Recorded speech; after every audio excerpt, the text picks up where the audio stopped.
நெஞ்சில் குடியிருக்கும் தோழர்களே, பிறப்புக்கும் எல்லா உயிர்க்கும்னு சொன்ன ஆதியோன் திருவள்ளுவருடைய வழியில நம்முடைய தமிழக வெற்றி கழகத்தின் கொள்கை தலைவர்களா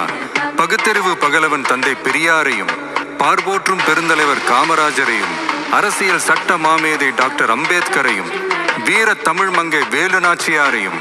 மக்கள் சேவகர் அஞ்சலை அம்மாளையும் நம்முடைய அரசியல் வழிகாட்டிகளா ஏற்று சாதி மத பாலின பாகுபாடு இல்லாத சமத்துவ சமுதாயத்தை உண்டாக்க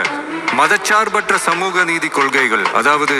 செக்யூலர் சோஷியல் ஜஸ்டிஸ் ஐடியாலஜிஸோட